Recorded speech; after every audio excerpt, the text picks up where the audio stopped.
La balle quitte le pied du tireur qui commence, c'est le Nigeria. Et Bassey au point de pénalty pour pour ce premier tir et devant un jeune, Timothy Fayulu, il faut le rappeler, qui a réussi son baptême du feu. En juin dernier, lors de la trêve internationale à Orléans, pour la deuxième victoire de la série de la RDC face à Madagascar 3-1. Timothy Fayulu face à Bassey, c'est dans le décor. C'est dans le décor, on croise le doigt. On croise le doigt, parce que avec l'arbitre Jalal, je pense qu'il faudrait que la chance seulement puisse départager. Du pied gauche, donc, Bassey envoie la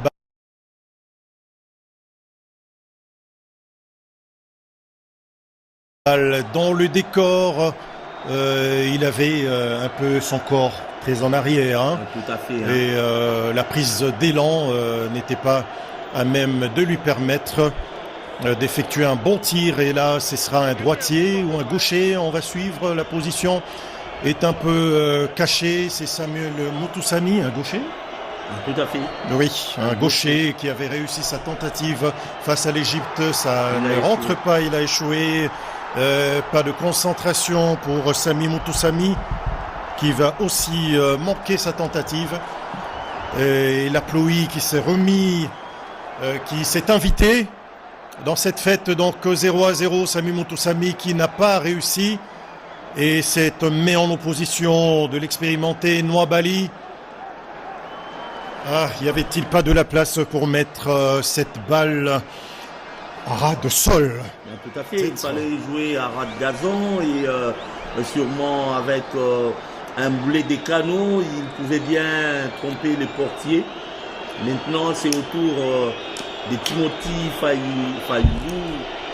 Devant Simon Moses. Devant Simon Moses, un droitier. Et Timothy Fayulu qui met sa main en opposition pour le deuxième raté nigérian.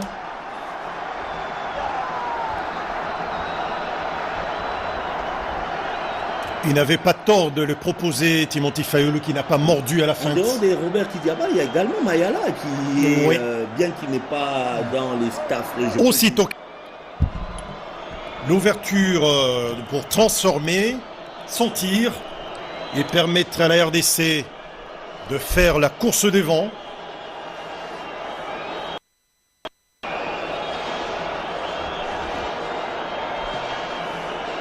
Il y a des projectiles apparemment ou c'est une bouteille juste qui est tombée Il y a des supporters nigérians qui sont juste derrière la cage de Nwabali qui cherche à perturber l'attention. Il a pris une longue prise d'élan et qui le transforme de force du côté où le gardien est parti. Mais pas de chance pour Nwabali parce que le jeune qui a suivi, c'est ce que je dis, du côté où le gardien est parti. Il est fort, c'est Nwabali, hein, il est fort. Malgré qu'il est battu, mais on sent qu'il a été du bon côté. Absolument, il est parti du bon côté, congratulé par Steve Kepwadi et Gaël Mokaou. 1 pour la RDC, 0 pour le Nigeria. Ce sera le troisième tireur nigérian. On va suivre, c'est Akor Adams. Akor Adams pour le troisième tir nigérian. À suivre peut-être Timothy Fayulu. Ça rentre et le Nigérian qui a remis le pendule à l'heure. Place au troisième tireur congolais.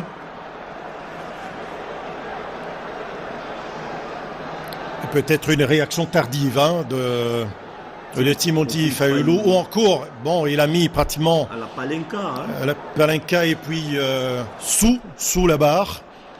ce qui est très difficile pour le gardien de but. Soit que vous pognez la tête pour le gardien. Au niveau de la barre transversale ou encore...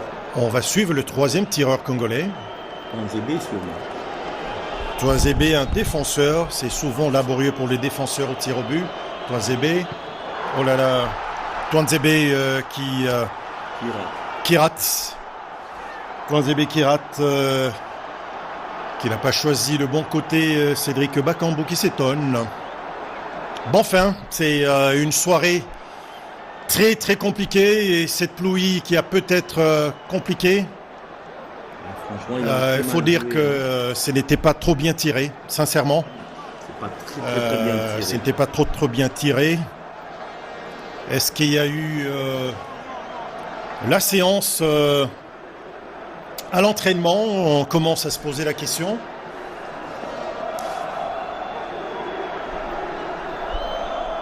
Il faut arrêter celui-là, Fayoulou, Timothy, pour entretenir l'espoir du côté de la République démocratique du Congo.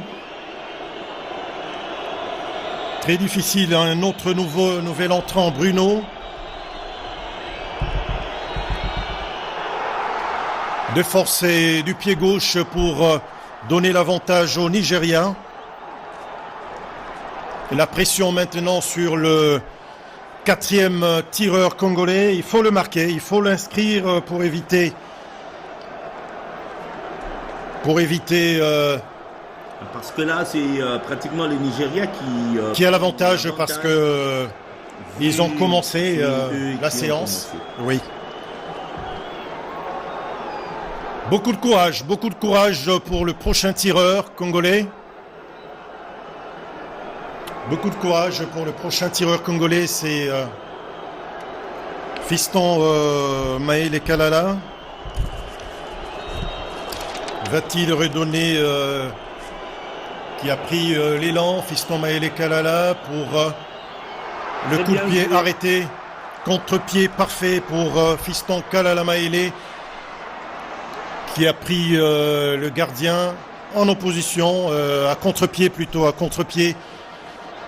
Et Fayoulou, sous les yeux des animateurs confiants, on revoit avec beaucoup de calme Fiston Maël Kalala qui a pris à contre-pied le portier, qui a tenté d'aller du même côté que lors de la deuxième tentative des Congolais. La pression sur une nouvelle fois la RDC. Tout à fait.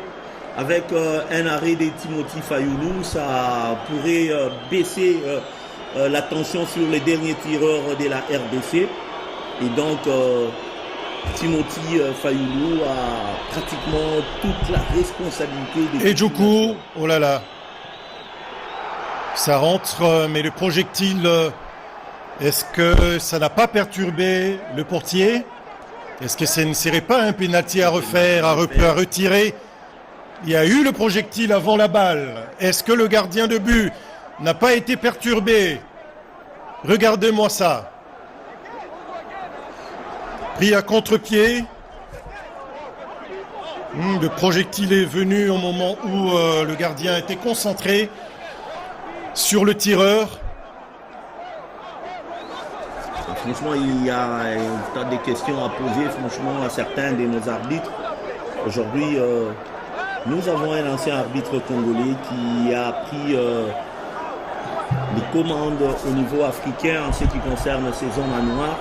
Balikwisha. Le jeune Balikwisha pour sa première apparition sous les couleurs de la République démocratique du Congo de force. Il s'est acquitté de ses responsabilités. Et oui, il n'a laissé aucune chance au portier nigérien Nwabali. Et on est maintenant dans la série... En dehors des Fiston Maël qu'il a pris à contre-pied, pour les autres tirs, il suit quand même la trajectoire, bien que c'est puissant et peut-être que ça arrive à les dépasser à une vitesse un tout petit peu supérieure, mais il va toujours du bon côté. Fayoulou pour le 6e tireur nigérian.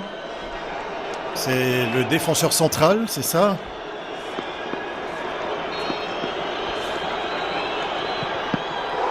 Et Timothy Fayulu qui est parti du bon côté. Et là, c'est la RDC qui a l'avantage.